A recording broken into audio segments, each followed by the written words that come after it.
two springs A and B where Ka is equals to 2 times of Kb. Spring constant A का क्या है 2 times of Kb are stretched by applying forces of equal magnitude at the ends.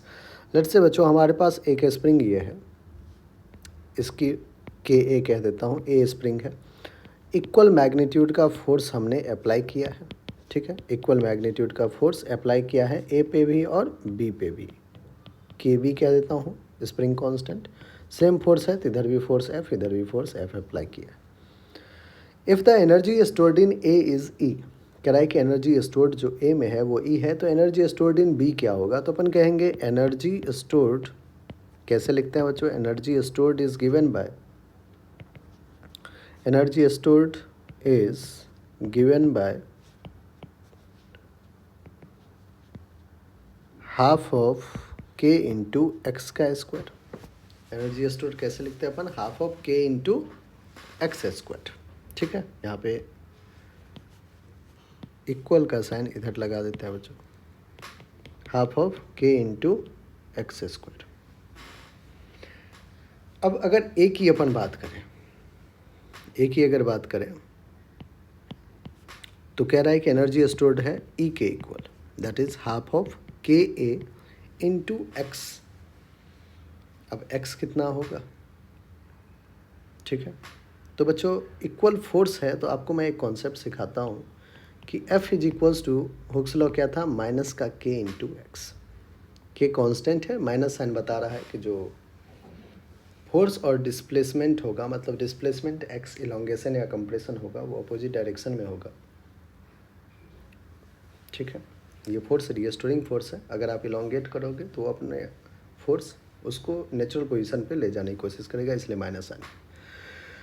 यहाँ पे अगर आप देखें के क्या है, स्प्रिंग कांस्टेंट, फोर्स को हमने क्या किया है, कांस्टेंट कर लिया है, तो k is inversely proportional to x आएगा बच्चों. फॉर सेम अप्लाइड फोर्स जो के होगा वो इनवर्सली प्रोपोर्शनल टू एक्स होगा. अब देखिए एक रिलेशन यहाँ पे के में हमें दिया हुआ है कि के ए is 2 times of k B. That means अगर के ए 2 टाइम्स है के बी का तो x B will be 2 times of x A. Elongation in B will be 2 times of x A, inversely proportional है ना. तो के अगर के बी के 2 टाइम्स है तो एक्स बी जो होगा वो 2 टाइम्स ऑफ एक्स ए होगा. तो ये रिलेशन बच्चों यूज़ करना बहुत ज़रूरी है, ठीक है. आइए आप देखते हैं, ई इज़ हाफ के इंटू एक्स ए का स्क्वायर, और अगर मैं बी के लिए लिखूंगा तो लेट से ई बी कर देता हूँ. E B is half of k B into x B का स्क्वायर. आइए सारा वैल्यू पुट करते हैं पर हमें क्या करना है, इनफैक्ट ई बी कैलकुलेट करना है. ई बी कैलकुलेट करना है तो मैं लिखूंगा E B is equals to half of k B. अब के बी क्या है बच्चों, तो के ए बाई 2, के बी इज़ के ए बाई 2 इंटू एक्स बी क्या है, तो एक्स बी इज़ 2xa. अब इसका स्क्वायर है. ध्यान से देखिए, हमें ई के फॉर्मेट में सारा आंसर लिखना है. एक बार ई को भी लिखते हैं, ई इज़ हाफ ऑफ के ए. एक्स ए कितना है, x A is x B by 2, तो एक्स बी बाई 2 का स्क्वायर, ठीक है. यहाँ से ई क्या आ जाएगा, ई विल बी हाफ ऑफ के ए एक्स बी का स्क्वायर डिवाइडेड बाय 2 का स्क्वायर 4. और बच्चों यहाँ पे एक्स ए को मैं कहता हूँ कि एक्स बी ही आप रहने दीजिए, एक्स ए को एक्स बी का स्क्वायर ही रहने दीजिए. अब एक एक्सप्रेशन आपका यहाँ बन के आया है, एक एक्सप्रेशन आपका यहाँ बन के आया है, दोनों को डिवाइड कर देते हैं. E B upon E will be half of 1/2 1/2 1/4 लिख लें, 1/4 के ए एक्स बी का square divided by 1/8 k A x B का स्क्वायर. जो कैंसिल आउट हो रहा है, एक्स बी स्क्वायर के ए 4 1 जा 4 2 जा, दैट इज़ 2/1 आ गया. तो E B will be 2 times of E. जो फाइनल एक्सप्रेशन आ रहा है तो कहेंगे energy stored in B will be 2 times of energy stored in A, that is E B is equals to 2 times of E. और ये हमारा कौन सा ऑप्शन है बच्चों, बी ऑप्शन है, और बी ही हमारा क्या है, बिल्कुल करेक्ट आंसर. तो ये रिलेशन बच्चों आपको याद रखना है, ठीक है. चलिए A body constrained to move in y direction is subjected to a force given by F vector is minus 2 I cap plus 15 j cap plus 6 k cap Newton. The work done by this force in moving the body a distance of 10 meter along the y axis is. बच्चों अपने को जो work done calculate करना है वो along Y axis करना है, तो फोर्स भी अलोंग वाई एक्सिस ही हमें देखना है ना। फोर्स भी क्या करना है अपने को, वाई एक्सिस के अलोंग ही देखना है। तो आप कहोगे work done along Y axis, ठीक है, W इज इक्वल्स टू, अब वाई एक्सिस के अलोंग जो फोर्स एक्ट कर रहा है वो 15 J cap newton. That means force क्या है, कांस्टेंट है। कांस्टेंट फोर्स के लिए बच्चों एफ एस कॉस थीटा, यही तो अपन यूज़ करते हैं। फोर्स है 15, डिस्प्लेसमेंट कह रहा है 10 metre into cos of 0 degree, दोनों वाई डायरेक्शन में जा रहा है, कॉस जीरो विल बी 1, दस 150 जूल आपका क्या है बच्चों, बिल्कुल करेक्ट ऑप्शन है, जो कि हमारा ऑप्शन नंबर बी है। A block of mass 0.1 kg is released from a height of 4 meter on a curved smooth surface. On the horizontal surface, path AB is smooth and path BC offers coefficient of friction mu equals to 0.1. If the impact of block with the vertical wall at C be perfectly elastic, the total distance covered by the block on the horizontal surface before coming to rest will be. बच्चों अब समझिए situation को, हमने 4 metre above एक particle को smooth surface से छोड़ा है। ऑफ कोर्स मास है m इंटू जी, इस पर फोर्स लगेगा और h जो है इसका डिस्प्लेसमेंट होगा। तो क्या इसमें पोटेंशियल एनर्जी स्टोर्ड है, ग्रेविटेशनल पोटेंशियल एनर्जी, और वो कितना है mgh। उसी mgh एनर्जी को यूज़ करेगा, ये कन्वर्ट कर देगा किस पे, काइनेटिक एनर्जी में, और ये जो हॉरिजॉन्टल सरफेस है उस पर भागना शुरू करेगा उसी काइनेटिक एनर्जी के साथ। तो ए से बी तक का जो पाथ है वो तो स्मूथ दिख रहा है, लेकिन बी से सी के पाथ में फ्रिक्शन है। तो अगर फ्रिक्शन फोर्स एक्टिव हो जाएगा तो क्या उस फ्रिक्शन की वजह से डिस्प्लेसमेंट हो रहा है फ्रिक्शनल सरफेस पे, तो एक वर्क डन जनरेट होगा, और इस वर्क का काम क्या होगा, डिक्रीज करना इसके नेट एनर्जी को, क्योंकि डिसिपेटिव फोर्स है तो ये एनर्जी भी क्या करेगा, डिसिपेट करेगा, है ना, इन फॉर्म ऑफ हीट वगैरह चला जाएगा। तो ये जो mgh लेके आया था पार्टिकल, जिसको फाइनली उसने कन्वर्ट किया था काइनेटिक एनर्जी में हॉरिजॉन्टल सरफेस पे, वो काइनेटिक एनर्जी को डिसिपेट करेगा फ्रिक्शनल एनर्जी, फ्रिक्शन फोर्स की वजह से जो एनर्जी जनरेट हो रहा, ठीक है। तो अब ये एनर्जी धीरे धीरे धीरे धीरे बार बार जैसे जैसे वो आएगा, और देखिए यहाँ पे एक वॉल लगा हुआ है, कह रहा है कि इस वॉल को हिट किया, वर्टिकल वॉल है सी पे, उसको हिट किया, और हिट करने के बाद ये भी कहानी दे रखा है कि परफेक्टली इलास्टिक हो रहा है, जो वो बॉल पे इम्पैक्ट कर रहा है वो परफेक्टली इलास्टिक है, मतलब काइनेटिक एनर्जी का कोई भी लॉस यहाँ पे तो नहीं है। तो सिर्फ और सिर्फ जो लॉस हो रहा है वो हो रहा है because of this frictional force. तो अपन देख लेते हैं कि आखिर फ्रिक्शनल सरफेस पे इस एनर्जी का, ये जो हमारे पास mgh है, इस एनर्जी का फ्रिक्शनल फोर्स जो है वो कितना यूज़ करता है, कितना वर्क डन मतलब कर पाता है, ठीक है ना। और वो सारा का सारा वर्क डन क्या करेगा, वो डिसिपेट कर देगा। एक ऐसा पॉइंट आएगा जब आपका ये जो ब्लॉक है वो रुक जाएगा, ठीक है, क्योंकि ये सारा का सारा जो mgh है वो कौन यूज़ करेगा, फ्रिक्शनल फोर्स यूज़ कर लेगा। तो देखते हैं डिसिपेट कर देगा। इनफैक्ट स्मूथ सरफेस है तब तो एनर्जी कंजर्वेशन लग जाएगा, लेकिन ये स्मूथ सरफेस तो है नहीं, तो एनर्जी को डिसिपेट करेगा। तो देखते हैं जो हमारे पास ग्रेविटेशनल पोटेंशियल एनर्जी है वो है mgh इज इक्वल्स टू जो फ्रिक्शन फोर्स वर्क कर रहा है वो वर्क कैसे निकालते हैं अपन, तो work is force into displacement.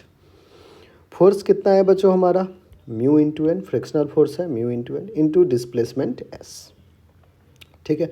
अब देखिए mgh is equals to mu, N क्या होगा, m इंटू जी होगा इंटू डिस्प्लेसमेंट एस होगा, mg कैंसिल आउट हो गया।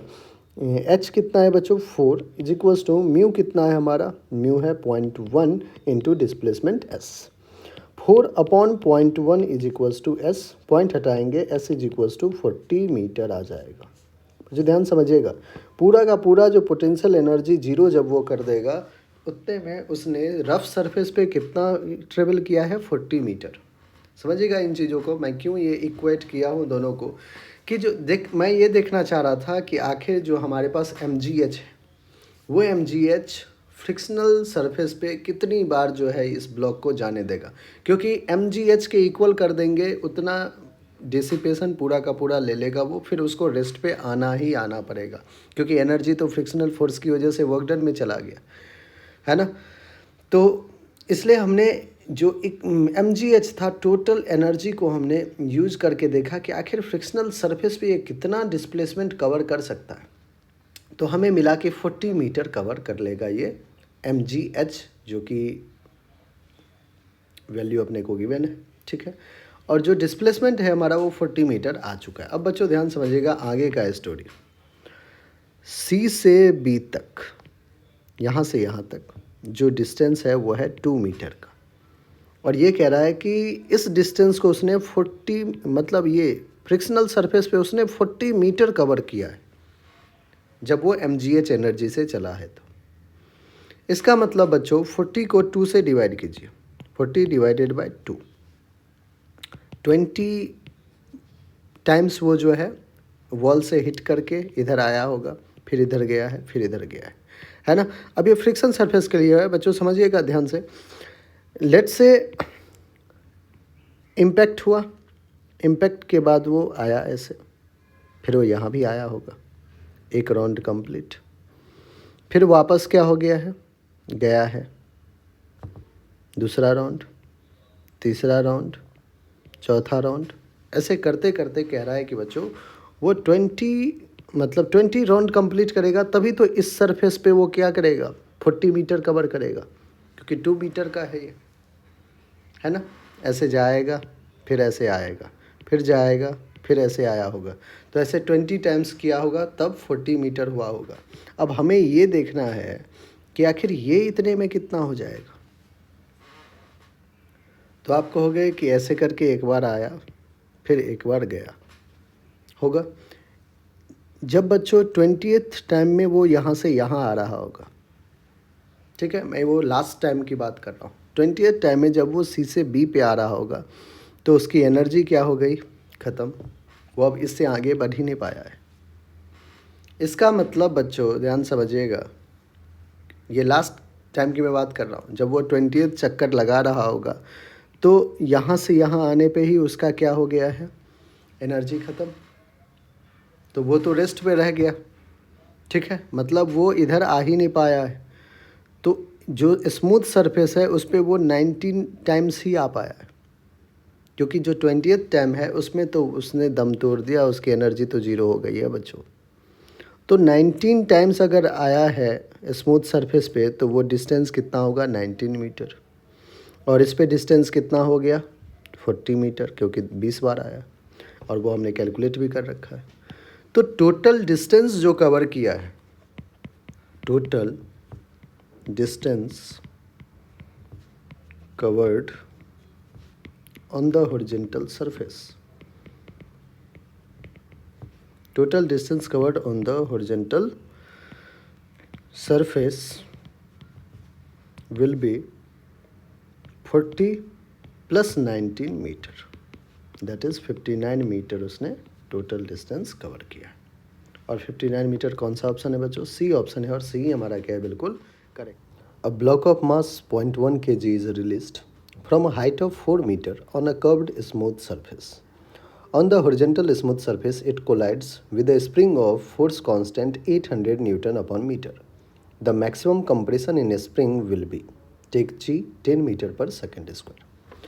बच्चों देखिए, जब हमारा ब्लॉक इस पोजीशन पे है जो कि ग्राउंड से 4 मीटर अबव दे रहा, तो इसमें क्या स्टोर होगा, ग्रेविटेशनल पोटेंशियल एनर्जी, और वो कितना होगा mgh, ठीक है। सरफेस स्मूथ है, जब ये नीचे की तरफ आ रहा है बच्चों तो उसी पोटेंशियल एनर्जी, ये जो mgh वो किस में कन्वर्ट हो जाएगा, इसके काइनेटिक एनर्जी में, और ये वही काइनेटिक एनर्जी जो कि mgh के इक्वल होगा, एनर्जी कंजर्वेशन प्रिंसिपल यूज़ कर रहे हैं अपन। इसी काइनेटिक एनर्जी के साथ ये इस स्प्रिंग को क्या करेगा बच्चों, प्रेस करना शुरू करेगा, कंप्रेस करना शुरू करेगा, और एक मैक्सिमम कंप्रेशन पे जाके जो इसकी काइनेटिक एनर्जी होगी वो क्या हो जाएगा, जीरो हो जाएगा। मतलब वेलोसिटी इनफैक्ट क्या हो जाएगा, जीरो हो जाएगा। अब काइनेटिक एनर्जी जीरो कर लिया, velocity zero, kinetic energy zero. Energy तो जीरो हो नहीं सकता है, एनर्जी ज़रूर कहीं और दे दिया होगा उसने, ट्रांसफॉर्म हो गया होगा। तो एनर्जी किस में चला गया होगा, ये जो कंप्रेशन आपने इस स्प्रिंग में किया है, इस स्प्रिंग के कंप्रेस करने में इसमें एक इलास्टिक पोटेंशियल एनर्जी स्टोर हो गया होगा, वही उसी में सारा का सारा एनर्जी चला गया। ठीक है, तो कहानी आपको समझ में आ गई। क्या करना है कि जो पोटेंशियल एनर्जी है, जिसको हम mgh एक्सप्रेशन लिखते हैं, वो कन्वर्ट किस में हो जा रहा है, स्प्रिंग पोटेंशियल एनर्जी में। ठीक है, तो using energy conservation principal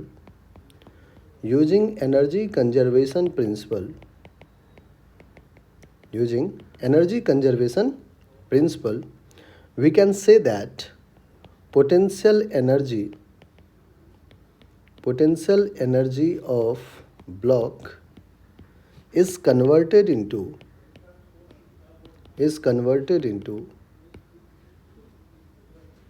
spring potential energy.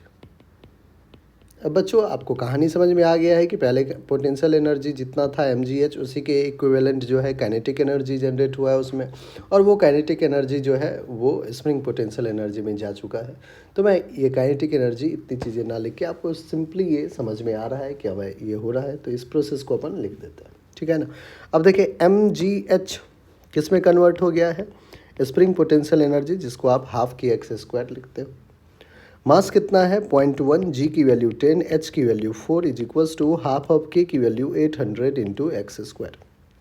Point हटाइए बच्चों, 10 आएगा, 10 ने 10 को कैंसिल किया, 2 1 जा 2, 4 जा 4 ने 4 को कैंसिल किया, 100 हो गया। इधर 1/100 is equals to x square, so x will be 1/10।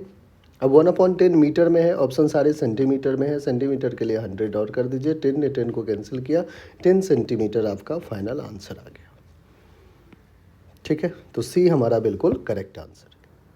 A block of mass m is slowly pulled up on inclined plane of height h and inclination theta with the top of a string parallel to the incline. Which of the following statement is correct for the block when it moves up from the bottom to the top of the incline?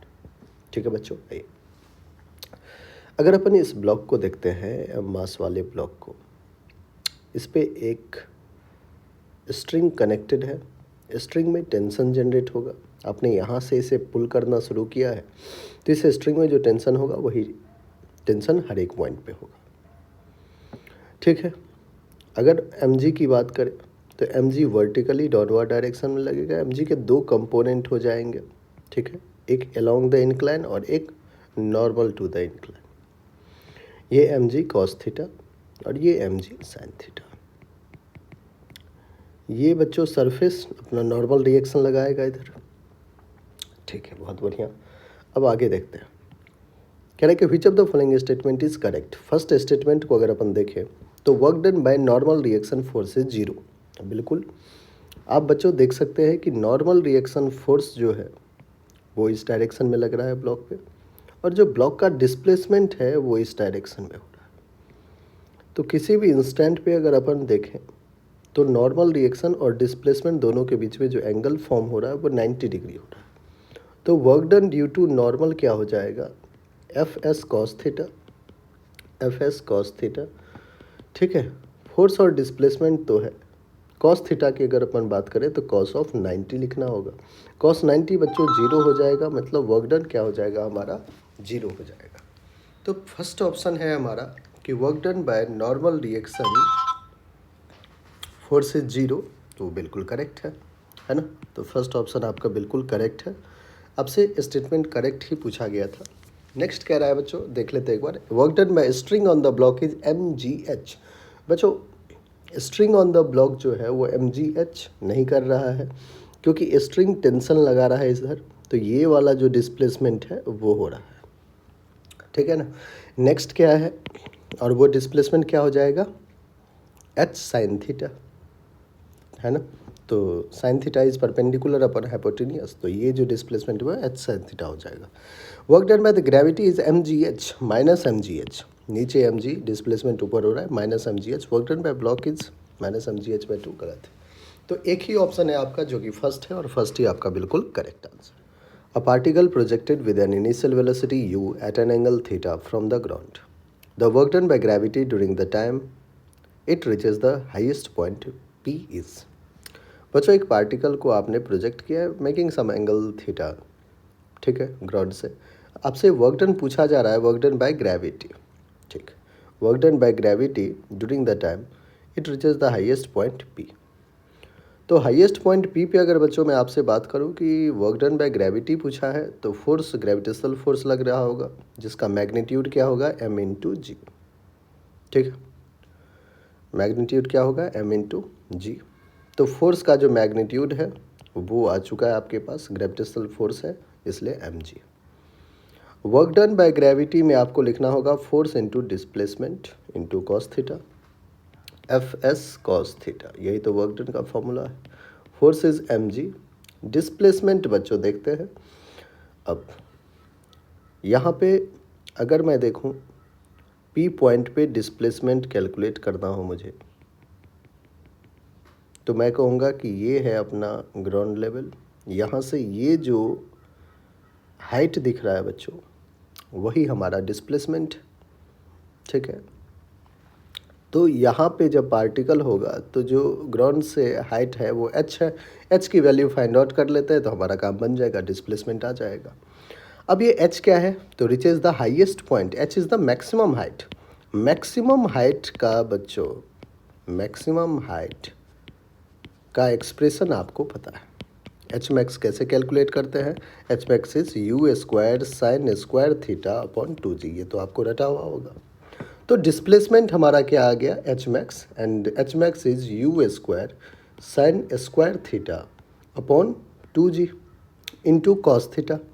Force देखिए किधर लग रहा है बच्चों, तो आप कहोगे कि सर फोर्स जो है उसका डायरेक्शन ये है, और डिस्प्लेसमेंट जस्ट अपोजिट डायरेक्शन है, दोनों के बीच में एंगल 180 डिग्री, ठीक है। तो कॉस ऑफ 180, कॉस 180 -1 हो जाएगा, इस जी ने इस जी को भी कैंसिल कर दिया, माइनस का mu² sign square theta upon 2, minus mu² sign square theta upon 2। बच्चों फर्स्ट ऑप्शन दिख रहा है और फर्स्ट ही आपका क्या है, बिल्कुल करेक्ट आंसर है। Two identical balls are projected, one vertically up and the other at an angle of 30 degree with the horizontal, with same initial speed. The potential energy at the highest point is in the ratio. बच्चों देखिए, एक situation में आपने एक ball लिया है, उसे u velocity से, ठीक है, इनिशियल वेलोसिटी u है, उससे प्रोजेक्ट किया है वर्टिकली अप। तो जब मैक्सिमम हाइट पे पहुंचा होगा तो इसका फाइनल वेलोसिटी क्या होगा, 0, ठीक है। तो h1 ले लेता हूँ मैं, ये मैक्सिमम हाइट h1 आ जाएगा, क्योंकि दोनों केस में हमें मैक्सिमम हाइट ढूंढना है। अब h1 की वैल्यू क्या हम फाइंड आउट कर सकते हैं, बिल्कुल कर सकते हैं, क्योंकि पोटेंशियल एनर्जी है तो हमें mgh यूज होगा, है ना। तो h1 बच्चों क्या होगा, v² = u² प्लस 2as का एक्सप्रेशन यूज़ कर रहा हूँ मैं, ठीक है। अंडर मोशन जो है वो अंडर ग्रेविटी हो रहा है तो एक्सेलरेशन कांस्टेंट रहेगा, इसलिए अपन इक्वेशन ऑफ मोशन यूज़ कर सकते हैं। फाइनल वेलोसिटी v जो कि 0 का square will be 0 u² plus का 2, एक्सेलरेशन डाउनवर्ड डायरेक्शन में बच्चों तो -g ले लेते हैं, और डिस्प्लेसमेंट अपवर्ड है h1 ले लेते हैं। यहाँ से आपको जो वैल्यू आ रहा है वो आ रहा है -2g h1 था, इधर ले आइए, 2g h1 plus is equals to u², h1 will be u² upon 2g, तो h मैक्स होता भी है u²/2g मोशन अंडर ग्रेविटी में। स्ट्रेट फॉरवर्ड भी आपको ये रिजल्ट याद होना चाहिए कि अगर एक प्रोजेक्ट बॉडी को अगर अपन प्रोजेक्ट करते हैं वर्टिकली अपवर्ड डायरेक्शन में विद वेलोसिटी u, तो h max will be u² upon 2g। Next situation कह रहा है कि अब आपने क्या किया, हॉरिजॉन्टल से एक बॉडी को 30 डिग्री एंगल पे प्रोजेक्ट किया, ठीक है। आपने एक बॉडी क्या किया है, 30 डिग्री पे प्रोजेक्ट किया है, लीजिए 30 डिग्री पे हमने प्रोजेक्ट कर दिया। जाते जाते एक बार मैक्सिमम हाइट पे जाएगा और उसके बाद फिर क्या होगा बच्चों, फिर ये ग्राउंड को हिट करेगा। लेट्स से यहाँ पे ये पहुँच गया है। अब ये मैक्सिमम हाइट हमें कैलकुलेट करना है, क्योंकि पोटेंशियल एनर्जी के लिए mgh यूज होगा, है ना। पोटेंशियल एनर्जी का बच्चों दोनों केस में रेशियो अपने को लेना है। अब ये एच मैक्स जो है, चलिए फाइंड आउट करते हैं। प्रोजेक्टाइल मोशन में एच मैक्स आपको कैलकुलेट करना आता है। H max is you square sine square theta upon 2g, ये रटा होगा आपको। इनिशियल वेलोसिटी बच्चों दोनों में सेम है, इसलिए यू स्क्वायर यूज़ कर रहा हूँ। Sine square theta, theta is 30 degree and sine 30 is 1/2, that is 1/2 का स्क्वायर अपॉन 2g। आ जाएगा यू स्क्वायर 1/2 का स्क्वायर 4 नीचे आके 8g बन जाएगा। यू स्क्वायर बाय 8g बच्चों आपको एच मैक्स सेकेंड केस में आ रहा है। We have to calculate potential energy at the highest point is in the ratio. So required ratio of potential energies, required ratio क्या होगा बच्चों? तो आप कहोगे potential energy 1 that is mgh1 upon potential energy of 2 जिसको हम mgh max से denote कर दिए हैं, कोई दिक्कत नहीं, डिफरेंस दिख रहा है। मास जी कैंसिल। h1 कितना है बच्चों? यू स्क्वायर अपॉन 2g और h max you square upon 8g। अब ध्यान से देखें तो यू स्क्वायर कैंसिल, जी ने जी को कैंसिल किया, 8 ऊपर 2 नीचे, 8/2, 2 1 जा 2 4 जा, that is the required ratio. कितना आ रहा है बच्चों? 4:1। 4:1 ही हमारा क्या है? करेक्ट आंसर है। आइए एक बार ऑप्शन भी देख लिया जाए। 4:1 आपका जो ऑप्शन है वो सी है, और सी ही आपका क्या है बच्चों? बिल्कुल करेक्ट आंसर है। आई होप बच्चों हर एक स्टेप आपको अच्छे से। A block of mass 2 kg is lifted through a chain. When block moves through 2 meter vertically, the velocity becomes 4 meter per second. Work done by chain force until it moves 2 meter is take g equals to 10 meter per second square. बच्चों suppose कीजिए आपके पास एक ऐसे chain है, ठीक है, एक ऐसे आपने चेन लगा रखा है और चेन के थ्रू आपने एक मास m मास जो कि है 2 kg उसको आप लिफ्ट कर रहे हो, ठीक है। आप उसको क्या कर रहे हो? लिफ्ट कर रहे हो। कह रहा है कि when the block moves through 2 metre, initially जो है बच्चों वो ऑफ कोर्स रेस्ट पे होगा। कह रहा है कि जब आपने इस ब्लॉक को 2 मीटर से लिफ्ट कर लिया है तो इसका जो वेलोसिटी है वो कितना आ गया है? वो आ गया है 4 मीटर पर सेकेंड, ठीक है बच्चों। ध्यान से बचेगा। Work done by chain force until it moves 2 metre is, हमें वर्क डन बाय चेन पूछा जा रहा है। तो आप कहोगे कि वर्क एनर्जी थ्योरम अपन यूज़ कर लेते हैं क्योंकि इनिशियल वेलोसिटी फाइनल वेलोसिटी पता है, डिस्प्लेसमेंट भी पता है। तो applying work energy theorem, applying work energy theorem we can say that work energy theorem we can state that कि net work done is equals to change in kinetic energy. Delta K is change in kinetic energy, ठीक है बच्चों। ये क्या है? Change in kinetic energy है, यही तो वर्क एनर्जी थ्योरम में आपने पढ़ा है। अब आइए वर्क नेट, कौन कौन वर्क कर रहा है? तो एक तो चेन की वजह से वर्क डन हो रहा है और दूसरा वर्क डन हो रहा है बिकॉज ऑफ ग्रेविटेशनल फोर्स। क्या इस 2 kg के ब्लॉक को आप ऊपर ले जा रहे थे तो उस पर ग्रेविटेशनल फोर्स भी एक्ट कर रहा होगा? बिल्कुल, वर्क डन बाय ग्रेविटी, ठीक है। ये दो फोर्स है जो कि वर्क डन कर रहा है। Is equals to change in kinetic energy. Change in kinetic energy will be final kinetic energy minus initial kinetic energy. बच्चों final kinetic energy half M V final का स्क्वायर माइनस का half M U मतलब V initial that is U का square. U तो zero है तो zero हो जाएगा। Work done due to chain हमें फाइंड आउट करना है। आइए work done due to gravity, gravitational force M G नीचे लग रहा है, एम जी नीचे, लेकिन डिस्प्लेसमेंट क्या है बच्चों? ऊपर की तरफ है, तो क्या मुझे माइनस यूज करना होगा? Work done is F S cos theta, cos theta 180 होगा। ऊपर लग रहा है डिस्प्लेसमेंट, नीचे है फोर्स, तो minus M G H which is equals to half of mass M 2 kg। Final velocity कितना है बच्चों? 4 है, 4 का स्क्वायर 16 हो जाएगा। 2 ने 2 को भी कैंसिल आउट कर दिया। Work done due to chain क्या आएगा? माइनस एम जी एच को इधर भेज देंगे अपन तो प्लस एम जी एच बन जाएगा, तो 16 प्लस एम जी एच। अब आइए मास कितना है? मास है 2, जी की वैल्यू कह रहा है 10 लेना है अपने को, और एच कितना? डिस्प्लेसमेंट भी 2 मीटर का हुआ है। तो work done due to chain बच्चों आ जाएगा 16 प्लस 2 2 जा 4 into 10 that is 40, 40 plus 16 that is 56 joule. 56 joule का वर्क डन किया गया है चेन की वजह से, जो कि हमारा सी ऑप्शन है, और सी हमारा क्या है बच्चों? बिल्कुल करेक्ट ऑप्शन है। आई होप बच्चों हर एक स्टेप आपको अच्छे समझ में आ गया होगा। कैसे वर्क एनर्जी थ्योरम यूज़ करते हैं, कैसे अप्लाई करते हैं न्यूमेरिकल्स पे, वो भी समझ में आपको A position dependent force F equals to 7 minus 2x plus 3x square Newton acts on a small body of mass 2 kg and displaces it from x equals to 0 to x equals to 5 meter. The work done in joule is. बच्चों, अगर अपने पास variable force है और work done calculate करना है तो आपने work done by variable force कैसे कैलकुलेट करते थे, याद होगा? W is equals to integration of F dot D S. यहाँ पे डिस्प्लेसमेंट इनिशियल से क्या होगा, फाइनल तक जाएगा. लिमिट भी लगा देते हैं अपन, ठीक है. ये डिस्प्लेसमेंट है फ्रॉम इनिशियल टू फाइनल. अब यहाँ पे देखिए इंटीग्रेशन ऑफ फोर्स क्या है, 7 माइनस 2x प्लस का 3x स्क्वायर, ठीक है. और जो डिस्प्लेसमेंट है वो सिर्फ x डायरेक्शन में, सिर्फ x पे डिपेंड कर रहा है, ठीक है. तो ds की जगह dx लिख दिया, dy dz सब जीरो होगा. इनिशियल कितना है, 0 metre to 5 metre, x equals to 0 to x equals to 5. आइए बच्चों, अब अपने को इंटीग्रेट आता है. Integration of 7 dx limit will be 0 to 5 minus का integration of 2x dx plus का integration of 3x square dx. यही होगा. लिमिट सबका 0 टू 5 0. बच्चों सबको अलग अलग करके इंटीग्रेट कर दिया अपन. 7 dx का इंटीग्रेशन 7x हो जाएगा. लिमिट आपको रखना है 0 टू 5 माइनस का 2 बाहर कीजिए. Integration of x dx will be x square by 2 limit 0 to 5 plus का 3 बाहर इंटीग्रेशन x स्क्वायर का x क्यूब बाय 3, ठीक है, 0 टू 5 लिमिट होगा. बच्चों जो इंटीग्रेशन अपन यूज़ कर रहे हैं x to the power n dx का यूज़ कर रहे हैं, पावर में 1 प्लस कर देते हैं और डिवाइड करते हैं उसी चीज़ से, ठीक है ना. तो n plus 1 divided by n plus 1 ये फॉर्मूला यूज़ किया गया यहाँ पे through out. 7 into upper limit है 5 माइनस लोअर लिमिट 0 माइनस का 2 और ये भी 2 बाहर आ गया तो कैंसिल आउट हो गया. तो x की जगह अपर लिमिट 5 का स्क्वायर माइनस का 0 का स्क्वायर प्लस का बेचो 3 कैंसिल 2 कैंसिल, है ना. तो 3 भी कैंसिल, 5 का क्यूब माइनस का 0 का cube, upper limit minus lower limit हमने कर दिया है.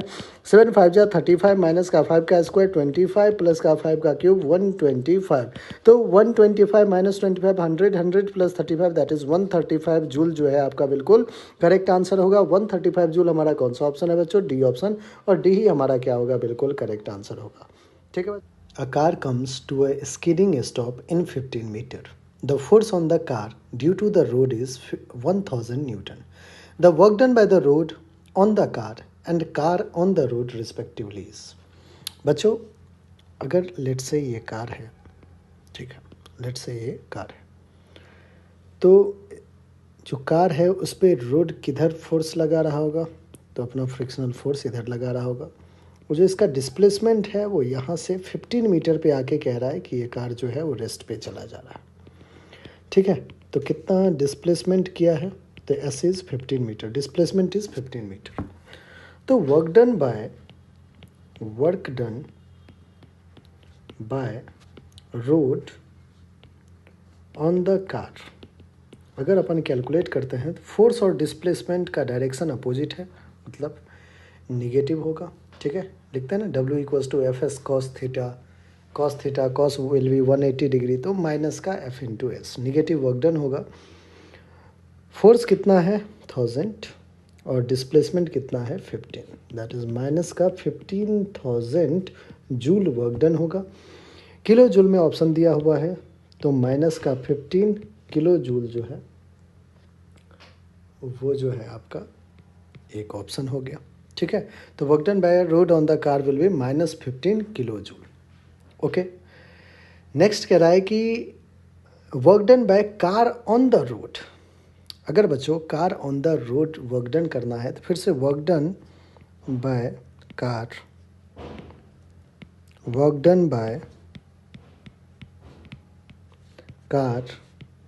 On the road is work done क्या होता है बच्चों, F S cos theta. Road पे आप जो फोर्स लगाओगे क्या डिस्प्लेसमेंट रोड का होगा, क्या नहीं होगा. तो कार ने लेट से फोर्स लगाया भी किस पे, रोड पे, तो क्या रोड पे डिस्प्लेसमेंट होगा, क्या नहीं होगा. तो since S is equals to क्या हो जाएगा 0, no displacement of road, that's why क्या हो जाएगा, डिस्प्लेसमेंट तो 0 हो गया. तो अगर एस की वैल्यू 0 हो गया तो वर्क डन भी क्या आ जाएगा, 0 आ जाएगा. तो -15 किलो जूल और 0 जो है वो आपका बिल्कुल करेक्ट आंसर है, जो कि ऑप्शन 1 है, और 1 ही हमारा क्या है बच्चों, बिल्कुल करेक्ट ऑप्शन है।